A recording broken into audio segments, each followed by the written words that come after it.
आइए आज हम लोग स्टडी करेंगे प्रतिरोधकता की ताप पर निर्भरता। अगर इंग्लिश में देखें तो इसको बोलेंगे temperature dependence of resistivity. Resistivity यानी प्रतिरोधकता की ताप पर किस प्रकार से निर्भरता है, इसके बारे में आज हमको स्टडी करना है। तो देखते हैं। तो देखिए, कह रहा है कि पदार्थ की प्रतिरोधकता ताप पर निर्भर पाई जाती है। विभिन्न पदार्थ एक जैसी निर्भरता प्रदर्शित नहीं करते। तो जो हमारी प्रतिरोधकता यानी रेजिस्टिविटी है वो टेम्परेचर पर डिपेंड करती है, और टेम्परेचर पर डिपेंड करने के साथ साथ डिफरेंट मटेरियल की टेम्परेचर के साथ रेजिस्टिविटी पर निर्भरता अलग अलग है। तो वही कह रहा है कि विभिन्न पदार्थ एक जैसी निर्भरता प्रदर्शित नहीं करते हैं। एक सीमित ताप परिसर में जो बहुत अधिक नहीं होता, किसी धात्विक चालक की लगभग प्रतिरोधकता को इस प्रकार व्यक्त करते हैं। तो ध्यान दीजिए, धात्विक चालक यानी मेटेलिक कंडक्टर की बात हो रही है, और उसमें भी जो ये फार्मूला हमारा दिया गया है ये लगभग प्रतिरोधकता मतलब लगभग निर्भरता है, पूरी तरह सत्य नहीं है। तो वही कह रहा है कि किसी धात्विक चालक की लगभग प्रतिरोधकता को इस प्रकार व्यक्त करते हैं, यानी टेम्परेचर के साथ साथ धात्विक चालक या यूं कहें मेटेलिक कंडक्टर जो हैं उनकी टेम्परेचर के साथ रेजिस्टिविटी की जो डिपेंडेंसी है वो इस फार्मूले के आधार पर निर्भर होती है, और वो भी लगभग, पूरी तरह से सत्य नहीं है। तो देखिए, rho T equal to rho zero 1 plus alpha T minus T zero है। तो इस फार्मूले को आप लोग याद कर लीजिए, और इसको हम बॉक्स में बंद किए दे रहे हैं। आप लोग भी अपनी बुक में इसे बॉक्स में बंद कर दीजिए। यहाँ पर देखिए, जो रोटी है ये ताप टी पर प्रतिरोधकता है, तथा रो जीरो जो है संदर्भ ताप टी जीरो पर इसका माप है। एल्फा को प्रतिरोधकता ताप गुणांक कहते हैं, temperature coefficient, resistivity temperature coefficient. और समीकरण 3.26 जो ये है से एल्फा की बीमा T-1 यानी टेम्परेचर की पावर -1 है। धातुओं के लिए एल्फा का मान धनात्मक होता है। तो ये सारी बातें आप लोग अंडरलाइन कर लीजिए। तो इसमें देखिए क्या क्या बात निकल के आ रही है। पहली बात तो यह है कि रोटी टी टेम्परेचर पर किसी मेटेलिक कंडक्टर की प्रतिरोधकता यानी रेजिस्टिविटी है, और रो जीरो टी जीरो टेम्परेचर पर इसका माप है, यानी पहले जो टेम्परेचर होगा उसको टी जीरो कहा गया। एल्फा प्रतिरोधकता ताप गुणांक है, और समीकरण 3.26 से जो ये एल्फा है अगर इसकी विमा निकालें, डायमेंशन हम निकालें, तो टी इनवर्स यानी टेम्परेचर की पावर -1 आएगी। और एक बात जो है वो ये है कि एल्फा की जो वैल्यू है वो मेटल्स के लिए पॉजिटिव होती है। तो ये इतनी बातें निकल करके हमारे सामने आई, तो इनको हम लोग समझ के पढ़ने का प्रयास करेंगे। अब आगे कह रहा है कि समीकरण 3.26 के संदर्भ में या संबंध से यह ध्वनित होता है कि टी और रोटी के बीच ग्राफ एक सरल रेखा होती है। तो ये भी बहुत इंपॉर्टेंट है कि टी और रोटी के बीच में जो हमारा ग्राफ बनाया जाए अगर, तो एक सिंपल लाइन बनेगी, स्ट्रेट लाइन, सीधी सरल रेखा। कैसे? क्योंकि रोटी और टी इसमें भी पावर 1 है, इसमें भी पावर 1 है। जब पावर 1 1 है, पावर सेम रहती हैं तो जो ग्राफ बनता है वो सिंपल एक स्ट्रेट लाइन बनता है। ये बात हमको ध्यान रखना। तथापि 0 डिग्री सेंटीग्रेड से बहुत कम तापों पर ग्राफ एक सरल रेखा से काफ़ी विचलित हो जाता है। तो ये बहुत इम्पॉर्टेंट है कि अगर टेम्परेचर हम T0 यानी 0 डिग्री सेंटीग्रेड से बहुत कम कर देंगे तो जो ग्राफ होगा हमारा वो स्ट्रेट लाइन से डेविएट हो जाएगा, विचलित हो जाएगा। कहने का मतलब कि स्ट्रेट लाइन नहीं रहेगा, सीधी रेखा नहीं रहेगा। अतः समीकरण 3.26 को किसी संदर्भ ताप T0 के लगभग किसी सीमित परिसर में उपयोग कर सकते हैं जहां ग्राफ करीब करीब एक सरल रेखा होती है। तो ध्यान देना है कि जो ये हमारा समीकरण है, ये फार्मूला है, इसको T0 के लगभग एक सीमित परिसर यानी लिमिट में, रेंज में ही यूज कर सकते हैं। इसीलिए यहाँ पर लगभग शब्द लगाया है कि इसको यूज करने का जो मापदंड है वो सीमित है। तो इसको भी अंडरलाइन कर लीजिए। अब देखिए नीचे कह रहा है कि कुछ पदार्थ जैसे कि नाइक्रोम, जो कि निकिल, लोहा तथा क्रोमियम के मिश्र धातु है। तो मिश्र धातु को अंग्रेजी में मेटलॉयड बोलते हैं। तो इसमें क्या क्या पाया जाता है नाइक्रोम में? निकिल, लोहा और क्रोमियम। इसी मिश्रण के द्वारा जो मिश्र धातु है, इसी से हमारा जो हीटर जलाते हैं वो तार बना होता है। ये बहुत दुर्बल ताप निर्भरता प्रदर्शित करता है। चित्र 3.9 अभी हम देखेंगे। तो कह रहा है कि ये जो मिश्र धातु का बना हुआ नाइक्रोम है, मेटलॉयड या मिश्र धातु कहें, तो इसकी टेम्परेचर पर निर्भरता बहुत दुर्बल है, यानी वीक टेम्परेचर डिपेंडेंस है।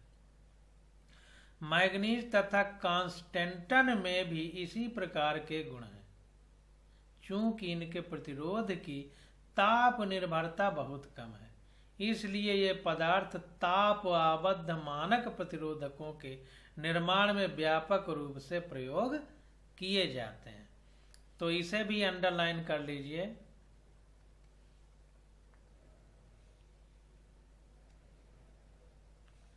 तो जितने भी मिश्र धातु हैं, मेटलॉयड हैं, उनकी टेम्परेचर पर डिपेंडेंसी, जो रेजिस्टिविटी की है, वो बहुत कम है, ताप निर्भरता बहुत कम है।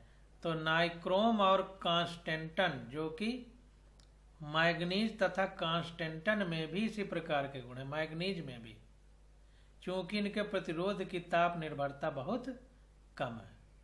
तो ऐसे पदार्थ आबद्ध मानक प्रतिरोधकों के निर्माण में व्यापक रूप से प्रयोग किए जाते हैं। इसको थोड़ा सा हम लोग इंग्लिश में भी देखेंगे। तो कह रहा है,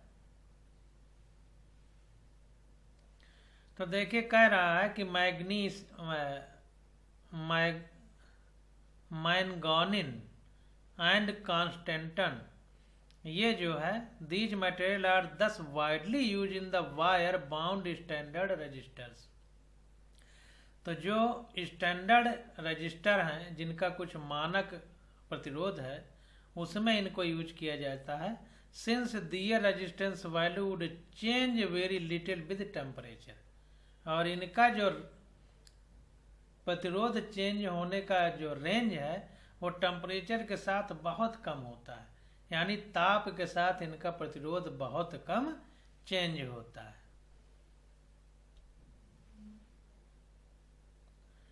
तो मैग्नीज है, देखिए इंग्लिश में थोड़ा मिस्टेक है, और कांस्टेंटन, नाइक्रोम, इन सब का रेजिस्टेंस टेम्परेचर के साथ बहुत कम चेंज होता है। इसको ध्यान रखना। अब देखिए जो नीचे फिगर बनाए गए हैं उनको देख करके और अच्छे से समझने का प्रयास करते हैं। अब देखिए हिंदी वाली बुक में पहले जो लिखा गया है इसको पढ़ लें, फिर पूरे फिगर एक साथ हम लोग देखेंगे। कह रहा है धातुओं के विपरीत अर्धचालकों, जिनको अंग्रेजी में सेमीकंडक्टर कहते हैं, की प्रतिरोधकता ताप में वृद्धि होने पर कम हो जाती है। इस प्रारूपिक निर्भरता को चित्र 3.10 में दर्शाया गया है। तो वेरी वेरी मोस्ट इम्पॉर्टेंट, इसको ध्यान रखिए कि जो हमारे सेमीकंडक्टर हैं यानी अर्धचालक हैं तो उनकी प्रतिरोधकता ताप बढ़ाने पर कम हो जाती है। धातुओं में क्या था, बढ़ती थी, और इसमें क्या है, घटती है, कम हो जाती है। इसका प्रारूपिक निर्भरता को चित्र 3.10 में दिखाया गया है। तो अभी हम सेमीकंडक्टर वाला भी फिगर 3.10 फिगर में देखेंगे। हम समीकरण 3.23 में व्युत्पन्न परिणामों यानी उनसे जो परिणाम उत्पन्न हुए, डिराइव हुए, के आधार पर प्रतिरोधकता की ताप निर्भरता को गुणात्मक रूप में समझ सकते हैं। इस समीकरण से किसी पदार्थ की प्रतिरोधकता व्यक्त की जा सकती है। तो ये देखिए समीकरण जो बना दिया है, तो इस समीकरण से किसी भी पदार्थ की प्रतिरोधकता व्यक्त की जा सकती है। तो ये देखिए, और रो इक्वल टू 1/सिग्मा equal to m/n e² tau, ये फार्मूला है। तो इस फार्मूले से किसी भी पदार्थ की प्रतिरोधकता को हम व्यक्त कर सकते हैं या रेजिस्टिविटी को व्यक्त कर सकते हैं। अब देखिए कह रहा है कि किसी पदार्थ की प्रतिरोधकता प्रति एकांक आयतन में इलेक्ट्रॉनों की संख्या तथा उनमें होने वाले संघटनों पर प्रतिलोमी रूप से निर्भर करती है। तो ध्यान दीजिए कि कोई पदार्थ अगर है हमारे पास, तो उसकी जो प्रतिरोधकता यानी रेजिस्टिविटी होती है वो प्रति एकांक आयतन में इलेक्ट्रॉनों की संख्या। तो अगर हम आयतन ले लें, मतलब यूनिट आयतन ले लें प्रति एकांक, तो उसमें जितने इलेक्ट्रॉनों की संख्या है तो वो जो आपस में टकरा रहे हैं, चाहे धनावेश से टकराएं या खुद आपस में टकराएं, तो कह रहा है कि प्रति एकांक आयतन में इलेक्ट्रॉनों की संख्या तथा उसमें होने वाले संघटनों यानी टक्कर पर प्रतिलोम रूप से निर्भर करती है। यानी प्रति एकांक आयतन में जितने इलेक्ट्रॉन है उनकी टक्कर अगर कम होगी तो प्रतिरोधकता ज्यादा होगी, अगर टक्कर ज्यादा होगी तो प्रतिरोधकता कम होगी। प्रतिलोम रूप से निर्भर करते हैं यानी इनवर्सली प्रोपोर्शनल रूप से। जैसे जैसे हम ताप बढ़ाते हैं विद्युत धारा वहन करने वाले इलेक्ट्रॉनों की औसत चाल बढ़ती जाती है, जिसके परिणाम स्वरूप संघट्ट यानी टक्कर की आवृत्ति यानी फ्रीक्वेंसी भी बढ़ती जाती है, यानी ज्यादा संख्या में इलेक्ट्रॉन टकराते हैं। इसलिए संघटनों का औसत समय टाउ ताप के साथ घटता है। तो ध्यान दीजिए कि जो संघटनों का औसत समय है, औसत क्यों लिया जा रहा है, क्योंकि हर एक टक्कर में अलग अलग टाइम लगेगा, इसलिए हम औसत लगा रहे हैं, औसत लिख रहे हैं। तो जब हम करंट बढ़ाते हैं तो इलेक्ट्रॉनों की चाल बढ़ जाती है, औसत चाल लिखा है। क्यों औसत इसलिए लिखा, क्योंकि प्रत्येक इलेक्ट्रॉन की चाल अलग अलग होगी, तो हमने औसत ले लिया। तो औसत चाल जब बढ़ेगी तो टक्करों की संख्या बढ़ेगी, क्योंकि जितना स्पीड से टकराएंगे तो समय कम लगेगा। तो यहाँ पर आवृत्ति इसीलिए यूज किया गया है, प्रति सेकंड टक्कर को आवृत्ति कहते हैं। तो टकराने वाले इलेक्ट्रॉनों की संख्या बढ़ेगी तो औसत समय जो है टकराने का वो ताप के साथ घटता है। क्यों ताप के साथ घटता है, क्योंकि जैसे जैसे टेम्परेचर बढ़ाएंगे तो ऊष्मा है, ऊष्मा बढ़ेगी मतलब टेम्परेचर बढ़ेगा। ऊष्मा एक प्रकार की ऊर्जा है, तो ऊर्जा लेकर के इलेक्ट्रॉन ज्यादा स्पीड से गति करेंगे तो टक्कर ज्यादा जल्दी होगा, तो औसत समय टकराने का घट जाएगा ताप के साथ साथ। तो टेम्परेचर बढ़ेगा तो ताप के साथ साथ टकराने का औसत समय घटेगा। अब आगे देखते हैं, कह रहा है धातुओं में यन की ताप निर्भरता उपेक्षणीय है, इसलिए ताप बढ़ने से टाउ के मान के घटने के कारण रो बढ़ता है, जैसा कि हमने प्रेक्षण किया है। तो प्रेक्षण किया है मतलब कि प्रैक्टिकल किया है। तो प्रैक्टिकल करके जो देखा गया वो ये देखा गया कि अगर मेटल में यन की ताप निर्भरता उपेक्षणीय, यन का मतलब जो टकराने वाले इलेक्ट्रॉनों की संख्या है, तो संख्या का ताप पर निर्भरता उपेक्षणीय यानी बहुत कम निर्भरता है, इसलिए ताप बढ़ने से टाउ के मान के घटने के कारण रो बढ़ता है, जैसा कि हमने परीक्षण किया है। तो क्या होता है कि ताप बढ़ने से टाउ के मान के घटने के कारण रो बढ़ता है। जैसे बात टेम्परेचर बढ़ाएंगे तो टक्कर का समय घटेगा, तो वही टाउ का मान घटता है, क्योंकि टाउ टकराने का औसत समय है। तो जब टेम्परेचर बढ़ाएंगे, ज़्यादा स्पीड से इलेक्ट्रॉन टकराएंगे तो टाउ का मान घटेगा, इसलिए रो का मान बढ़ता है, जैसा कि हमने परीक्षण किया है और हम इस बात को फार्मूले से भी सिद्ध कर सकते हैं। ये देखिए, फार्मूले में रो टाउ के व्युत्क्रमानुपाती है, तो टाउ का मान घटेगा यानी औसत समय घटेगा तो रो बढ़ेगा। तो वही बात यहाँ पर कही जा रही है कि धातुओं में यन की ताप निर्भरता उपेक्षणीय है, इसलिए ताप बढ़ने से टाउ के मान के घटने के कारण सिग्मा वो रो बढ़ता है, जैसा कि हमने परीक्षण किया है। रो मतलब प्रतिरोधकता। अब देखिए नीचे पढ़ने के, चलिए फिगर बाद में देख लेते हैं, पहले पढ़ ही लेते हैं। अब देखिए कह रहा है कि तथापि विद्युत रोधियों एवं अर्धचालकों में ताप में वृद्धि के साथ यन में भी वृद्धि होती है। तो ध्यान दीजिए कि जो हमारा धातु है उसमें यन की वृद्धि उपेक्षणीय है ताप के बढ़ने से, जबकि जो विद्युत रोधी यानी सेमी इंसुलेटर है जिनमें विद्युत नहीं प्रवाहित होती, या जो अर्धचालक यानी सेमी कंडक्टर है जिनमें विद्युत प्रवाहित तो होती है, चलती तो है, लेकिन उतना अच्छा नहीं, मतलब चलने वाले और न चलने वालों के बीच में। तो इनमें जो है यन में वृद्धि ताप पर निर्भर है, ताप में वृद्धि के साथ यन में वृद्धि होती है। यह वृद्धि समीकरण 3.23 में टाउ में होने वाली किसी भी कमी से भी अधिक की क्षतिपूर्ति करती है। तो ये जो वृद्धि होती है ये टाउ में होने वाली किसी भी कमी से भी अधिक की क्षतिपूर्ति करती है, जिसके फलस्वरूप ऐसे पदार्थों के लिए प्रतिरोधकता रो का मान ताप के साथ घट जाता है।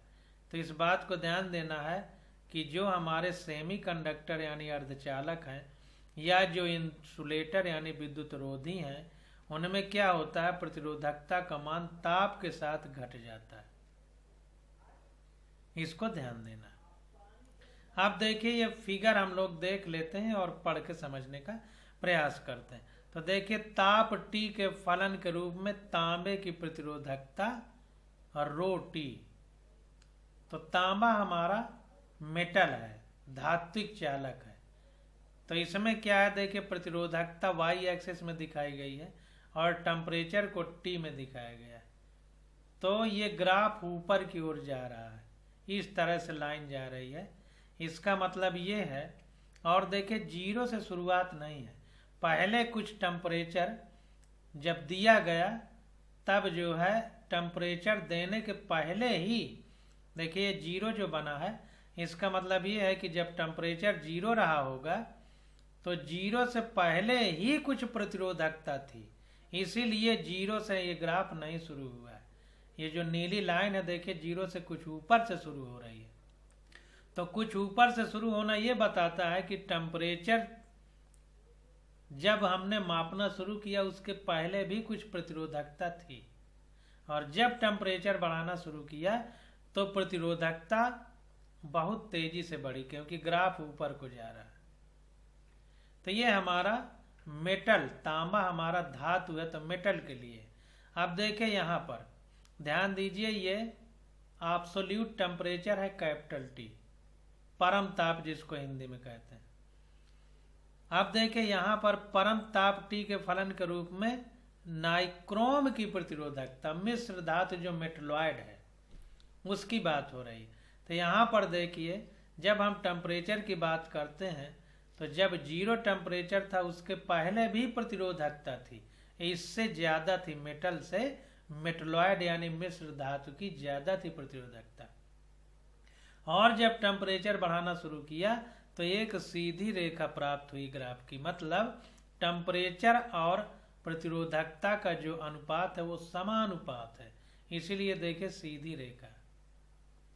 और यहाँ पर देखिए कह रहा है विशिष्ट अर्धचालक के लिए प्रतिरोधकता की ताप निर्भरता। तो ये विशिष्ट अर्धचालक यानी स्पेसिफिक कोई सेमीकंडक्टर है। तो यहाँ पर देखिए ग्राफ इस प्रकार से कि मतलब जीरो से जब जीरो टेम्परेचर लिए तो बहुत ज्यादा थी प्रतिरोधकता, यहाँ से ऐसे शुरू हुआ, इस प्रकार से ग्राफ। तो ये तीनों ग्राफ आप लोग समझ लीजिए और इसको याद कर लीजिए। ये नीट में सीधा आपसे क्वेश्चन बना के पूछ लेगा कि कौन सा ग्राफ किसकी प्रतिरोधकता को बताता है, मेटल है कि सेमीकंडक्टर, मेटलॉयड है कि सेमीकंडक्टर है, ये आपको बताना पड़ेगा। तो एक ग्राफ आप लोग समझ लीजिए। अब देखिए क्वेश्चन है, इस क्वेश्चन को करके और अच्छे से समझने का प्रयास करते हैं।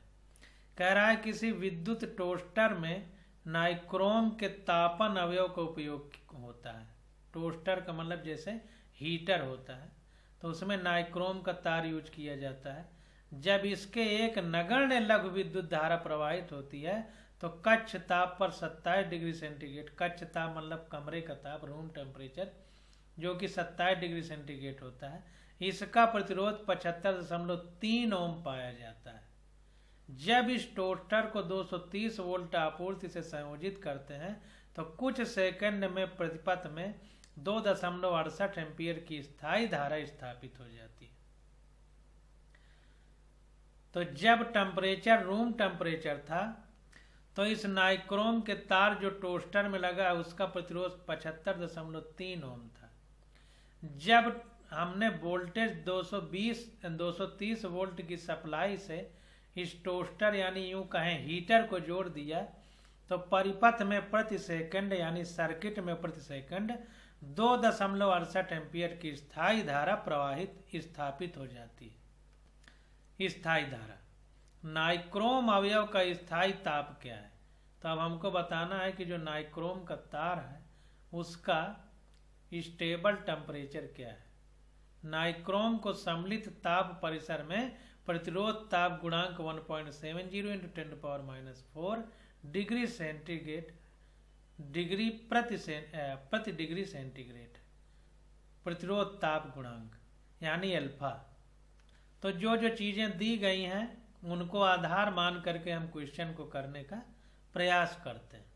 तो देखिए कह रहा है कि जब अवयव में धारा बहुत कम है तो तापीय प्रभावों की उपेक्षा की जा सकती है और ताप अवयव का ताप तब अवयव का ताप T1 कमरे के ताप के बराबर हो जाता है।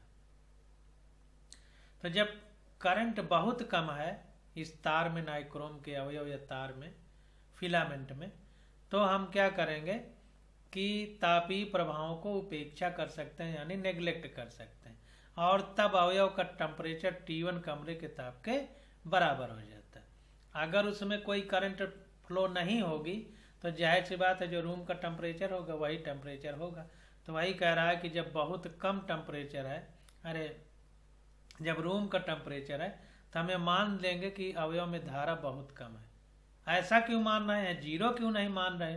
क्योंकि अभी जो हमने ऊपर ग्राफ दिया किसी में जीरो से शुरुआत नहीं हुई, इसलिए ऐसा लिखना पड़ रहा है। कह रहा है जब टोस्टर को आपूर्ति से संयोजित किया जाएगा तो प्रारंभिक धारा स्थायी मान 2.68 एम्पियर से कुछ अधिक हो जाएगी। इससे क्यों? क्योंकि जब हमने रूम टेम्परेचर में इसको रखा तब भी कुछ धारा थी लेकिन बहुत कम थी, इसलिए उसकी उपेक्षा कर रहे थे, इसलिए इससे कुछ अधिक होगी। परंतु विद्युत धारा के तापीय प्रभाव के कारण ताप बढ़ेगा।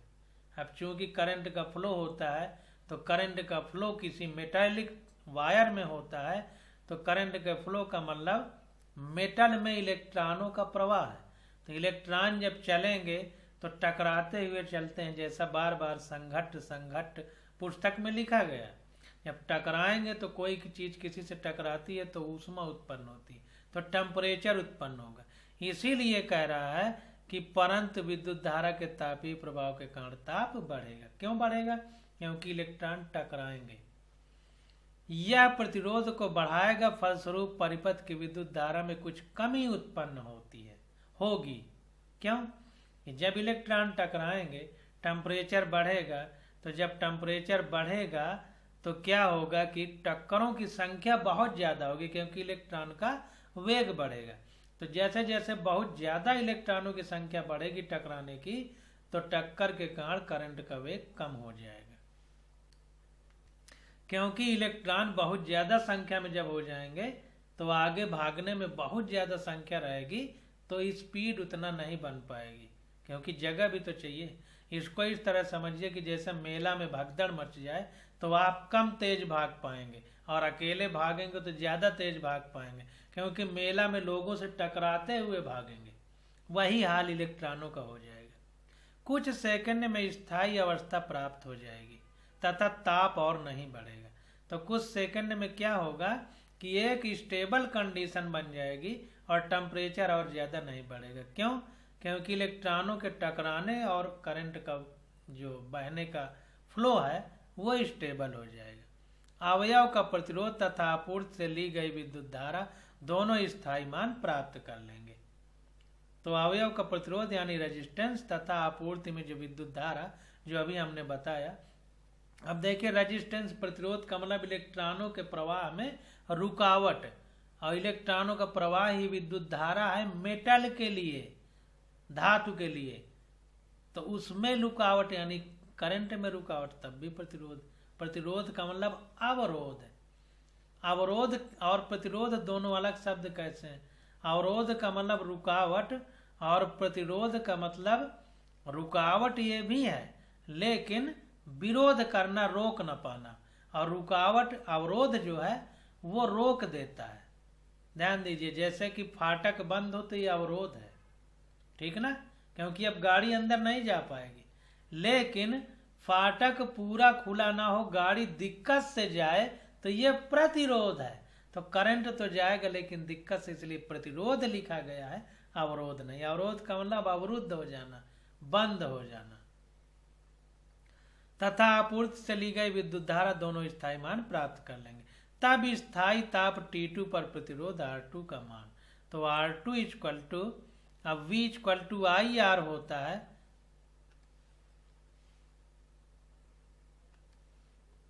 V इक्वल टू IR होता है ओम के नियम से, तो R equal to V upon I होगा।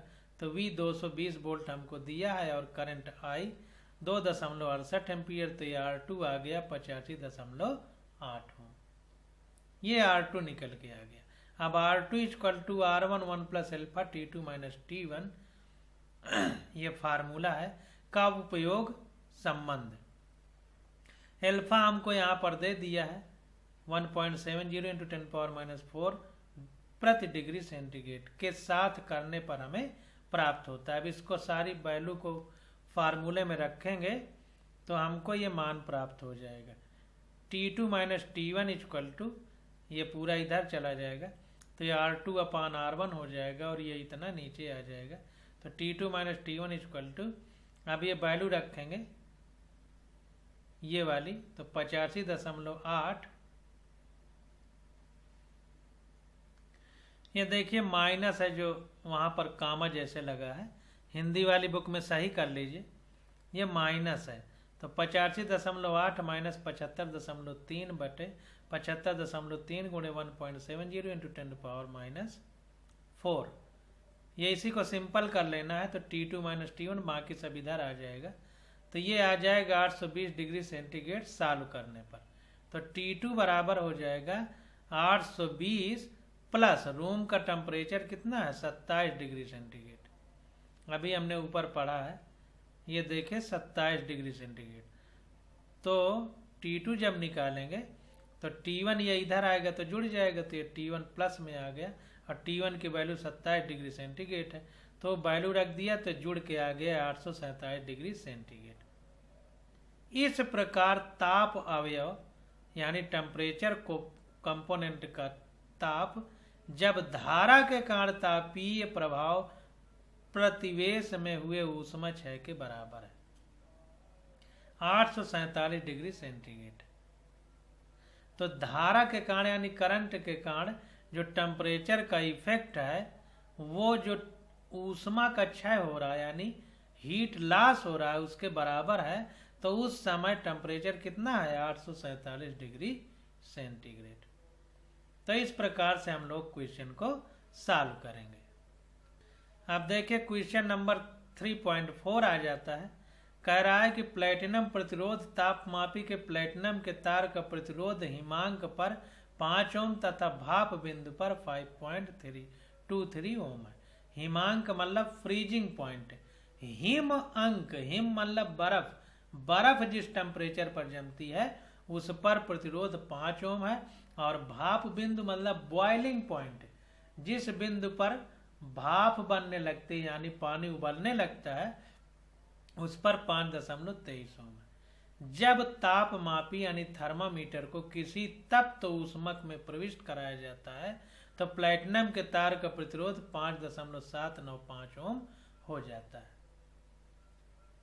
तो कह रहा है कि जब थर्मामीटर को किसी तप्त ऊष्मक यानी कोई गर्म जो है चीज है उसमें डाला जाता है तो प्लेटिनम के तार का प्रतिरोध कितना है 5.795 ओम हो जाता है।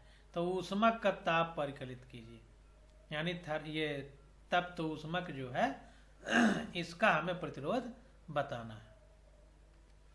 देखिए तप्त ऊष्मक को अंग्रेजी में हॉट बाथ लिखा है, हॉट बाथ।